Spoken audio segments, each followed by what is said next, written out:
Can I get every achievement in?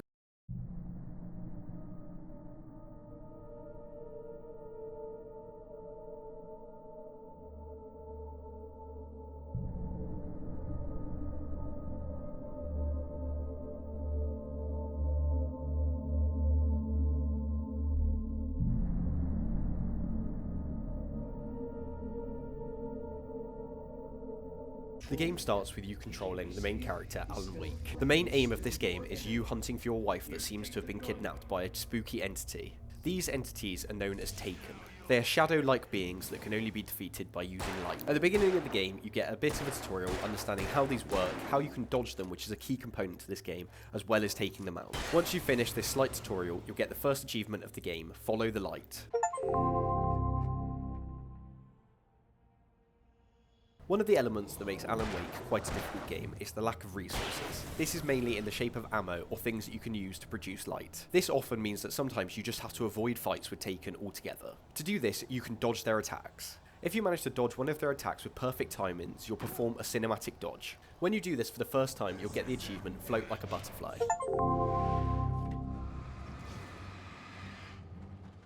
To begin with, this can seem like quite a difficult mechanic. This is just down to the fact that you don't know the timing, and for me, I found the controls a little bit clunky. However, over time, you will find yourself getting better and better at this. Eventually, you'll then have performed your 20th cinematic dodge, getting you the achievement Missed by a Mile. As mentioned previously, the best way to defeat the Taken in this game is to use light. You have to shine light on them for long enough to then be able to cause damage. This can be from flashlights or flares, or even lights that you're able to turn on. Most of these will be turned on through using generators. There are generators scattered all throughout this game, and they're very beneficial to use. Turned on your first generator, you'll get the achievement Let There Be Light. One of the first areas that you'll find yourself navigating is the logging area. Around here is when you'll first start to come across special enemies. They're basically the same thing, just have different attributes, such as being bigger and stronger and quicker. After navigating around the logging area for a little while, you'll then come up against one of these special enemies. Once you kill this special Taken, you'll then get the achievement Nordic Walking. Eventually, we're able to get to a phone at a gas station and call the police. This ends Act 1 and gets us the achievement Bright Falls Finest. I'm not going to go into too much detail about the story, because if you're continuing on with the story, we come across a bloke called Rusty. He is the park ranger of the park that we've been traversing through. Unfortunately, it turns out that he's been infected by one of the Taken. When this happens, it then gives him the unique ability of being able to kind of teleport and move around very, very quickly. This is the first time we come up against one of these types of enemies, and they become a bit more prevalent throughout the game, especially in towards the end of it. Obviously, this means that we have to put down Rusty, unfortunately. This can be a little bit tricky due to the speed of him moving, but eventually, once you do, you'll unlock the achievement Under a Thin Layer of Skin. Scattered throughout the game of Alan Wake are multiple different collectibles. Once you collect the first few of each of these collectibles, you'll get an achievement. These collectibles are hidden chests,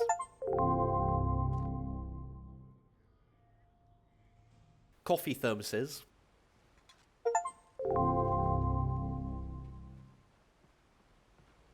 manuscript pages,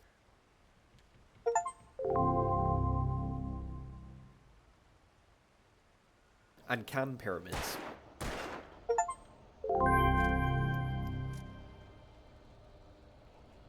Using flares is a great way to get rid of Taken. This is because when they're activated, they won't move anywhere near the light. This can give you some much needed time when being overwhelmed by Taken. When you save yourself with a flare for the first time, you'll get the achievement Back, I say. Eventually, we'll find our way out of the national park, taking out more Taken and just surviving, really. Also, getting a better understanding of the mystery that is unfolding. This ends Act 2 and gets us the achievement Park Ranger. Alice has been kidnapped. Alan, please help me. Alice? In episode 3, you'll come across flashbangs. In my opinion, these are the best weapons in the game, but as you can expect, they are also the hardest to find. Obviously, due to the immense amount of light that they put off when you use them, they kill the Taken instantly. This also means that you can kill multiple Taken in one go. If you're able to kill 4 Taken in one go, you can then get the achievement Sound and Fury. I don't really understand how the Taken works, but they begin to be able to start possessing objects. One of these objects is a bulldozer. Obviously, as you can expect, this is pretty mega, as it can do a lot of damage due to the pure size of it. As with all the other Taken, you have to defeat it using light. This means just using the flares, the torch, and the flashbangs just to produce as much light as you can to finally take it out. When the bulldozer is then complete, the achievement Heavy Metal is unlocked.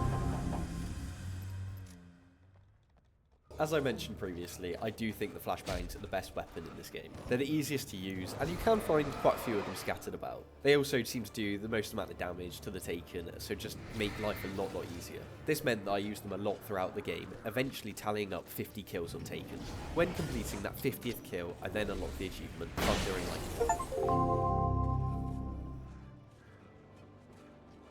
Continuing along, we come across some sort of rail yard. In here is a steam engine, and of course in a game like Alan Wake, this then gets possessed. This can become quite a difficult fight if you're not paying too much attention due to multiple different items becoming possessed and attacking you from all over the place.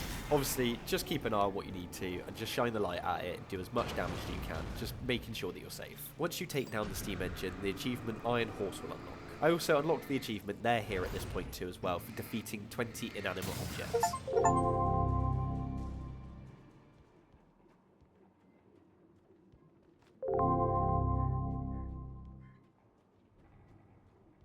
The main weapon that you have in Alan Wake is the revolver. It's not the best gun in the world because it doesn't do the most damage, and only having 6 bullets isn't the greatest as you find yourself reloading quite often. But the main benefit of it is there's plenty of ammo scattered around the world. This means that you're very rarely out of ammo with this gun, and it's good just to fall back on when you need it. Using the revolver to take out the smaller Taken is definitely advised, as it only takes a couple of shots, and it's not really worth wasting the ammo of the shotgun or the rifle. Eventually, whilst playing through this game, you'll kill 100 Taken with the revolver, getting you the achievement, the 6-gun squad.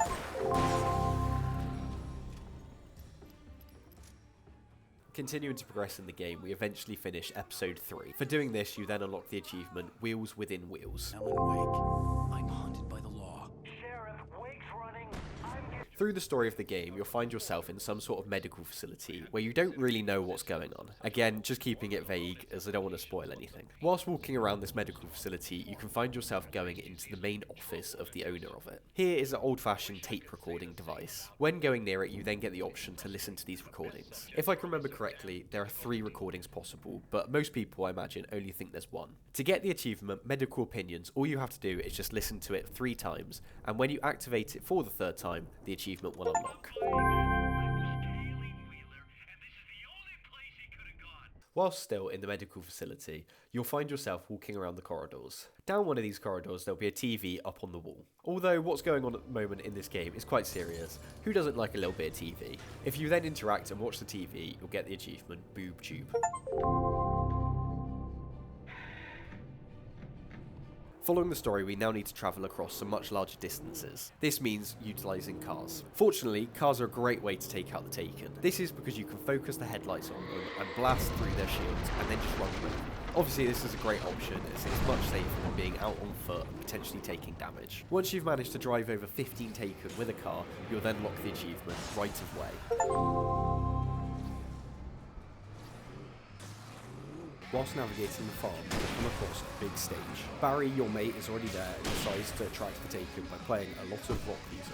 This is a bit of an onslaught and you just have to survive basically. Thankfully, Barry is able to set off fireworks and flares that help you protect yourself against these Taken. If the Taken are close enough to these fireworks, it will then also kill them. There are also explosives scattered around as well, which can also take out the Taken too. Whilst defending myself on this stage, I was able to take out my 20th Taken with indirect means. This then unlocked me the achievement Collateral Carnage. Defending yourself on this stage can be quite difficult just down to the fact that you're getting attacked from every angle. Make sure that you use the flares as much as you can just to give yourself a bit of respite when you're taking damage. Also, occasionally a spotlight will appear which you can go and heal yourself on and create a champion. Just make sure you keep shining your torch on things, doing as much damage as you can, and eventually you'll be able to progress through this bit. If you manage to complete this section of the game without going down to a low health state, which is when your screen goes grey, you'll then unlock the achievement Child of the Elder God. Another one of the collectibles I didn't mention earlier in the game are radio shows. These aren't so hidden as the other ones, and I'm pretty sure you can hear them from a distance, so they're a bit easier to find. Thankfully as well, you don't actually have to listen to the radio show, so if you're not too interested in the lore, it doesn't take too long either. Eventually, once you listen to the final radio show, you'll unlock the achievement KBF FM. Once you finish making your way through the farm, this then finishes this episode of the game. For finishing this episode, you get the achievement Perchance a Dream. Alan Wake. Under the influence of the dark presence, I wrote a horror story that is coming to... Early in the game, you find yourself in a diner. Whilst in here, if you go over to the jukebox and play a song, nothing really happens, but you're allowed to interact with it, so it might be worth doing. Later on in the game, when the scenery is very, very different, you can return back to this diner. Once again, go over and play the jukebox, and you'll unlock the achievement Drink 'em Both Up. Another missable achievement in Alan Wake is an idyllic small town. To get this, you have to make it through nightlife and Bright Falls in one go without dying or restarting even once. I'm not 100% sure if you can quit and then come back into the game, as I just did it all in one go. This isn't the most difficult thing in the world because you do have the police officer with you who can also help take out the taken. You just have to take it quite carefully, just making sure that you're using your resources, making sure that you're also exploring so you're picking up more resources and using flashbangs, flares where you need to. The town area itself isn't actually that difficult. The difficulty comes from when you're trying to escape on a helicopter. This again is just another wave-based thing and can get quite overwhelming if you're not careful. As I mentioned, just make sure you use your resources as well as the floodlights that are scattered about the area. Eventually, when you're able to board the helicopter, the achievement will then pop. As seen throughout the video, one of the weapons in this game is the shotgun. As with every game in real life, the shotgun is very, very powerful. Unfortunately, the range isn't the best. I found it very, very good against the bigger taken, just for the amount of damage that it did. Sometimes it felt like it was wasted on the smaller ones, but if you're getting overwhelmed, it's pretty good to use. When you kill your 50th taken with this, you'll then get the achievement It's Not Just a Typewriter Brand. You'll eventually find your way over to a transformer plant. When at this power plant, you're then tasked with cutting the power to the transformer yard. In the build up to this, there's a little bit of a puzzle where you have to get some bridges to go across, but it's not too difficult. Obviously, there's also a bunch of taken, so just be aware of that. When you eventually cut the power to the transformer yard, you'll get the achievement Gatekeeper. After finishing off at the power plant and cutting the power to the transformer yard, this will end this episode. For ending this episode, you'll also get the achievement The Lady of the Light. On Alan Wake, I wrote a horror story that has come true. Thomas Zane did the same in the... As we're getting to the end of the game, we're beginning to gather some of the final collectibles. The first of these is watching every single TV show scattered around the game. Obviously, if you see a TV, just interact with it and it might have a show on it. As like with the radio stations, you don't actually have to watch the whole thing, you just have to interact with it. When you do this for the final TV, you'll get the achievement Couch Potato. The next collectible are signs. Obviously, just scattered around the game are many, many signs. Some of these you can interact with and they'll give you a little bit of lore, but they're a bit difficult to find just for the amount of signs that there are in the game, and not all of them you can interact with. Eventually, after you've faffed about and interacted with as many signs as you possibly can, you'll then get the achievement Bright Falls Aficionado. Following this is the hidden chests. Hidden chests are essential for the completion of this game because it gives you more resources. Without these, you can really struggle in certain aspects because you won't have the flashbangs, flares, or flare gun ammo that you might need. I would highly recommend keeping an eye out for these. They're usually found by finding yellow markers on the walls, rocks, and things like that, and if you follow the arrows, you'll then find the chest. Once you've discovered the final hidden chest, you'll then unlock the achievement Every Nook and Cranny. Next up is the collectible with the most items in the game, manuscripts. Once you collect your final one, you'll then unlock the achievement Picking Up After Yourself. Unfortunately, this isn't all of the manuscripts throughout the entire game, as you have to collect a few more when you play back through on the Nightmare difficulty. We'll get to this a little bit later on. When you do pick up your final manuscript page, you'll then get the achievement Picking Up After Yourself.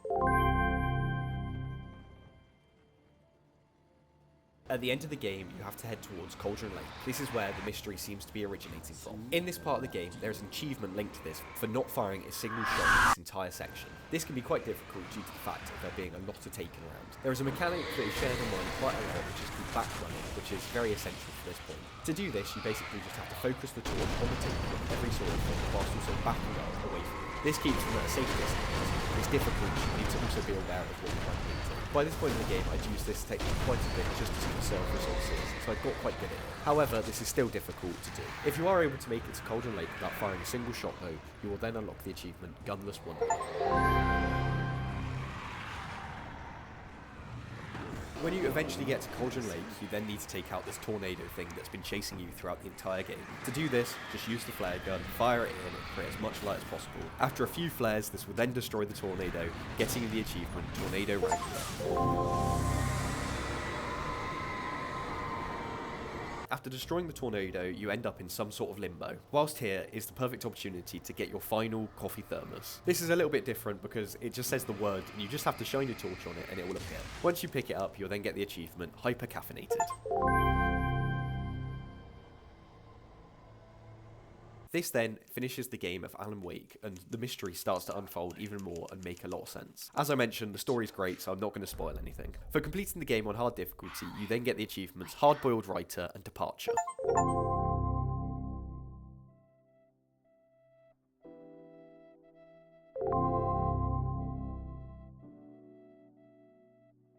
We now need to play through the game on Nightmare difficulty. This is to get the achievements that I'd missed previously and also get the achievement linked to completing the game on Nightmare difficulty. Alongside this, there are also a couple of manuscripts that can only be collected within Nightmare difficulty. The first of these achievements that I'd missed was Energized. To get this, you just have to use 100 batteries. Because I was focused so much on conserving my resources, I tried to use as little batteries as I could in the first playthrough. But in the second playthrough, I knew that there's a load of batteries all around the game, and when you can and can't use them. This means that I was using them a bit more willy-nilly. Eventually, I used my 100th battery and unlocked the achievement. Another enemy type in this game are birds. To be honest, I found these the most annoying in the game, just down to the fact that they appear out of nowhere, they do an annoying amount of damage, and they can be quite difficult to take down. You just have to shine your torch at it, which seems simple, but when they're moving and they're just appearing from anywhere, it can be a bit annoying. Eventually, when you kill 1,000 of these birds, you get the achievement If It Flies, It Burns. An area of the game is Mirror Peak. From here, you have to go from the Coal Mine Museum to Cauldron Lake. This is quite a distance and can take a little while, but if you can do this in 30 minutes, you can get the achievement Meet the Deadline. Having just missed this in my first playthrough, I decided just to avoid as many enemies as possible and just use the resources where I knew that I could. I don't know how long I did it in, but I think I smashed it and I did it quite under 30 minutes. By doing this, I then unlocked the achievement Meet the Deadline. I thought I could make out the spot where the island and the cabin had been. The shotgun is very good, especially when getting swarmed by multiple enemies. If you're able to use this shotgun and kill 2 enemies with 1 blast, you can get the achievement 2 for the price of 1. This is done easily when being attacked by 2 smaller Taken, as they don't take much damage to take down. Whilst playing the game on Nightmare difficulty, the enemies take a lot more damage to take down. I'm pretty sure the standard Taken go from 2 revolver shots to 6, so if you're not careful it can be quite difficult. This means that in the areas where you have to just survive, I made sure to use the flare guns, flashbangs and flares as much as I could. This means that I was able to get the achievement What Light Through Yonder Window. This is for defeating 50 Taken with the flare gun. Alongside this, I made sure to utilise the hunting rifle as much as possible. Like the shotgun, it does a lot of damage. However, you get the benefit of being able to use it at longer ranges. When you eventually take out your 50th Taken with the hunting rifle, you'll then get the achievement Taken Season. The benefit of using the flare gun is the ability to take out multiple Taken in one go. If they're all in the same area, when the flare gun explodes, it will just eliminate them immediately. Throughout the game, there are multiple occasions where this can be possible. In a certain part of the game, you'll run through a tunnel and just get swarmed by many Taken. I used the flare gun in this situation and took out 4 of them at once, unlocking me the achievement Come One, Come On. Finally, after getting towards the end part of my second playthrough, I was able to come across the final manuscript page that I needed to get. I'm pretty sure there's only 6 that you need to collect in Nightmare mode, but they can be easily missed as they're not all on the beaten track like in the standard mode. Once you collect the final manuscript page, you'll then unlock the achievement Collector's Edition. Eventually, I then completed my second playthrough of Alan Wake on Nightmare difficulty. I didn't actually find this too difficult, just because I basically backran the entire time and used the skills that I'd learned earlier on in the game. Obviously, I can understand why people might struggle with it, but it wasn't too bad. It definitely sounds a lot scarier than it actually is. When you complete the game on Nightmare difficulty, you'll then unlock the achievement Alan, Wake Up.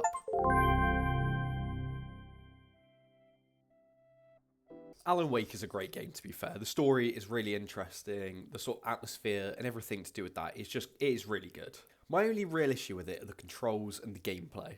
The gameplay does get a bit repetitive, but it is still fun, so I don't think it's the end of the world. The controls to me also are incredibly clunky. The amount of times you're trying to run and you accidentally dodge, or you try and dodge and you start running, it does get a bit annoying. However, the game isn't massively long, and I do think it's definitely worth playing if you've not played it before, because the story really makes up for that. I do think in the future I probably will play Alan Wake 2, because I've heard they improve a lot on that, so fingers crossed it'll be a good experience. If you've made it this far in the video, I really appreciate it, and if you've got any suggestions on how I can improve these videos, any games I can play, please let me know. If you haven't already, please click the subscribe button, and any likes and comments will go a massive way. Apologies, there's been a bit of a gap between this video and the previous one, just life's got in the way and I haven't really had a chance to record these videos, so I'm hoping to get back on it. Anyway, I will see you in the next one.